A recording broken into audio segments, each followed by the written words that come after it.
Egaa dhiirri dubartii tokko dhugaadhaan jaallannaani lubbuusaa kana tooshiidhaaf kenneeyyuu wanti isa mararu tokko hin jiru jechuudha. Akkasuma immoo dhiirri dubartii tokko jaalala ishiidhaaf qabu of keessaa baafnaani hamma barbaadillee osoo ta'eeti waan fedhallee osoo goote deeffachuu hin danda'u. Kanaaf dhiirri dhugaadhaan dubartii tokko jaalate maal ishiirraa barbaada? Maal ishiidhaaf godha? Maal ishiirraa dhaggeeffata? Wantoota kana kan nuti waliin ilaalu haala. Egaa nagaa Waaqayyoo isiniif haa ta'u. Akkam jirtu nagaa keessan nagaa kooti bakka ayyaana. Du'ee du'aa ka'uu gooftaa keenya Yesuus Kiristoos yaaddannoo isaa baga itti isin ga'e isiniin jechuun jaalladha. Egaa ayyaanni kun kan nagaa, kan jaalalaa, kan qofaa isiniif maatii keessan maraaf isiniif haa ta'u isiniin jechuun jaalladha. Egaa ayyaanni baranaa akka ajaa'ibaatiin oollee bara dhufuunis immoo Waaqayyo ittiin nu haa gahu. Kanaaf hamma dhumaatti na waliin turaa isiniin jechuun jaalladha. Beeksisa godha.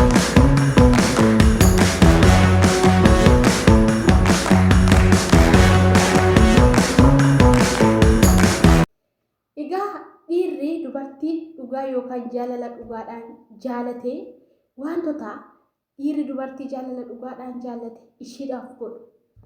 Egaa tokkoffaa irratti xiyyeeffannoo fi fedhii dhugaatiin ishii dhaggeeffata. Kana gaafan isiniin jedhu jaalala keessatti yookaan haati manaa fi abbaan manaa wal dhaga'uun wal kabajuun isaan gidduutti baay'ee barbaachisaa fi adivaanteejii kan qabudha. Abbaan manaa fi haati manaa yookaan hiriyoonni lama waliin dhaga'an taanaan, waliin dhaggeeffatan taanaan, wanta hojjetan irratti xiyyeeffannoon kennan taanaan, wanta hojjetanii fi gara isaan deeman gatii hin qabu. Kanaaf abbaan manaa dubartii jaalatu yookaan haadha manaa jaalatuuf maal godha? Xiyyeeffannoo fi yaada gaariidhaan wanta ishii yaaddee fi wanta ishiin karoorsitu irratti sirriitti ishii dhaggeeffata. Kana gaafa godhe dhiirri bultii isaa keessatti jireenya gaarii akka jiraatuu fi jireenya boqonnaa qabu akka jiraatu isa taasisa. Kanaaf wantoonni dhiira dubartii dhugaadhaan jaalatan hojjetan keessaa inni tokko xiyyeeffannoo fi fedhii dhugaatiin ishii dhaggeeffachuudha. Fakkeenyaaf tokko amma gaafa ilaallu miira jaalala dhugaa ishiidhaaf hin qabu taanaan waan ishiin dubbattes dhimma itti hin qabu. Fedhii ishiis hin qabu. Waan hundumayyuu. Kanaaf xiyyeeffannoo fi fedhii dhugaatiin ishii dhaggeeffachuun jaalala dhugaa akka inni ishiidhaaf qabu ibsa. Inni lammaffaa yaada ishiitiif iddoo guddaa kennu. Kana gaafa isiniin jedhu dubartiin tokko mana keessatti abbaan manaa akka waan ishiin waa hin baafne, akka waan ishiin dadhabdu, akka waan ishiin homaa hin beekneetti iddootti ilaalan jira. Kun immoo jaalala dhugaa ibsa otoo hin taane jaalala ishiin qabduyyuu fedhii jaalala ishiin qabduyyuu keessa ajjeesaa deema. Akka ishiin borus hin beeku jettu taasisa. Kanaaf maal gochuu qaba abbaan manaa? Yaada ishii iddoo guddaa kennu. Wanta isheen haasofte irratti kana goona yoo ishiin jette, asirraan baana yoo ishiin jette iddoo guddaa irratti kennu yookaan irratti xiyyeeffachuun isa jiraata. Hundi ajaja ishaatiin deemu osoo hin taane jaalala dhugaa kan ishiidhaaf qabu dubartiidhaaf fi dhiirri jaalala dhugaa ishiidhaaf qabu maal godha? Yaada ishiitiif iddoo guddaa qaba.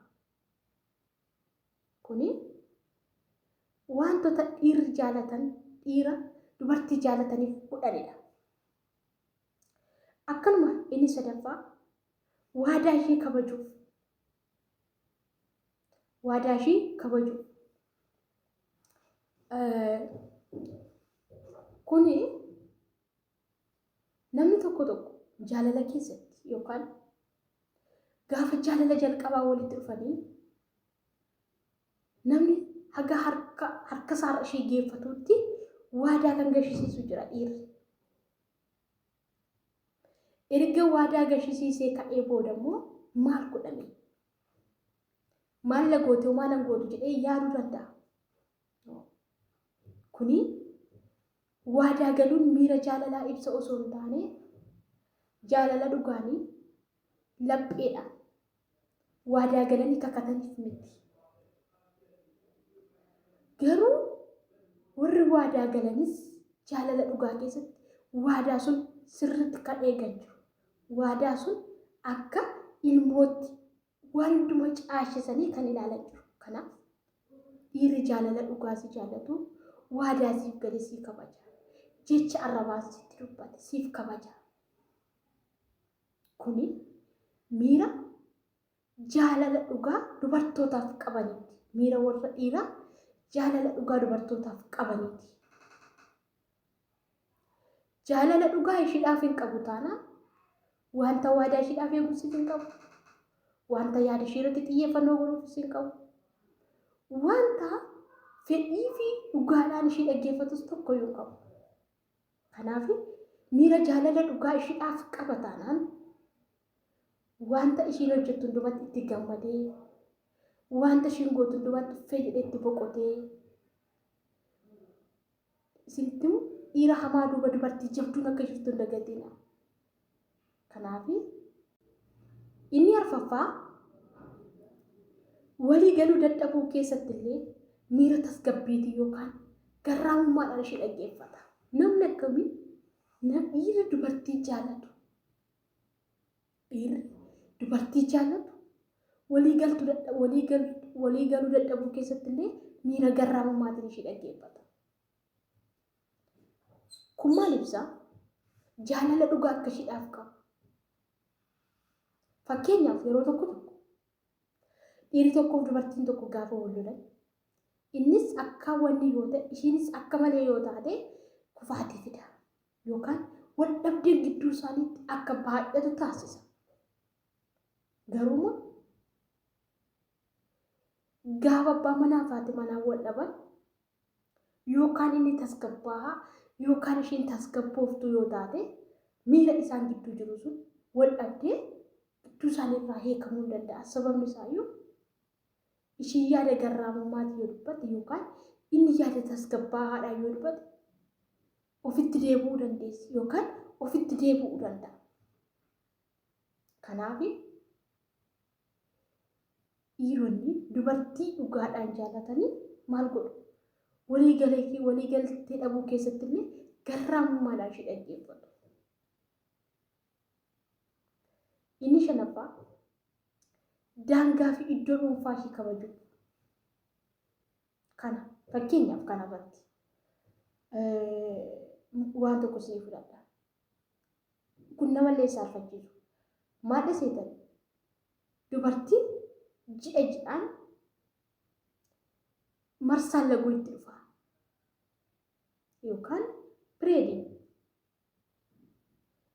Abbaan manaan tokko saatii kanatti dirqama haadha manaa isaa faana ciisuun isarraan eegamu. Jaalala dhugaa isheedhaaf qaba taanaan saatii pireediin isheetti dhufe sunitti haadha manaa isaatiif iddoo isheedhaaf kennuuf ishee kabajuun isarraa eegama. Dhiirri akkas godhu jaalala dhugaa akka isheedhaaf qabu ibsa. Maaliif? Miidhama isheen barbaadu fedhii isaa hin dursu. Kabaja isheedhaaf qaburraa kan ka'e akkasuma uumaa isaa sodaachuurraa kan ka'e wantoota kana kan isheedhaaf godhu. Kanaaf maal gochuu qabaanii? Daangaa fi iddoo dhuunfaa ishee kabajuu qabaachuu. Akkasuma inni shanaffaa hawwii ishee daangessu. Kana gaafa isin dhiirri tokko amma ani kanan godha yuutuubii kan nan hojjedha jedhee karoora baasee abbaa manaa koo lakkiin hojjetii jedhee daangaa koo kan nadhu yookiin fedhii koo kana kan daangessu yoo ta'e maalla jaalala dhugaa kan hinaaf hin qabne ibsa. Garuu jabaadhu ati nama jabduudha jedhee kan na jajjabeessu yoo ta'e maalidha jaalala dhugaa akka hinaaf qabu ibsa. Kanaaf dhiirri haadha manaa isaa jaallatu yookaan hiriyaa isaa jaallatu maalidha hawwii ishee daangessu. Miira jaalala dhugaa keessatti. Akkasuma inni torbaffaa gochaa isheetiif itti gaafatamummaa fudhata. Kana gaafa jedhu fakkeenyaaf dubartiin tokko biiroo keessattis waan tokko habadu. Akkasuma manneen jireenyaa keessattis habadu. Akkasuma qabeenya isheettiin illee wanta tokko habadu. Bakka sunitti iddoo isheen balleessiteetti maalidhaa ofii isaa dhaqee itti gaafatamummaa fudhata yookaan lafa isheen balleessitee harka seeraaf agarteetti. Dhaqee inni itti gaafatamummaa isheedhaaf fudhatu suni jaalala dhugaa kan ibsudha. Miira jaalala dhugaati. Akkasuma inni 8ffaa murtoo kennuu irratti miira ishii ilaala. Kana gaafa fakkeenyaaf sooshaal miidiyaa kana ilaalaa oolla. Namoonni tokko wal jaalatanii kaleessa jaalala dhugaa wal jaalatanii har'a garuu ishii xiqqoo ishii waan tokko yoo balleessite yookaan inni xiqqoo ishii waan tokko yoo balleesse ammuma walii kuni jaalala dhugaa osoo hin taane jaalala haala irratti hundaa'edha. Jaalala dhugaa osoo ishiidhaa qabaate yoo ishiin lakki jettee murtoo miira ishii ilaalee tasgabbeessee suuta itti deemuu qaba malee amorfee amma ishee naayiki innis naayiki jedhanii walii kuni fedhii irratti kan hundaa'edha yookaan haala irratti kan hundaa'edha.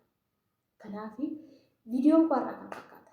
Amma dhumaatti waan dhaggeeffattaniif galatoomaa. Viidiyoo biraan immoo walitti deebinutti turtii gaarii qabaadhaa. Sheer, kompiiliingi, laayik gochuu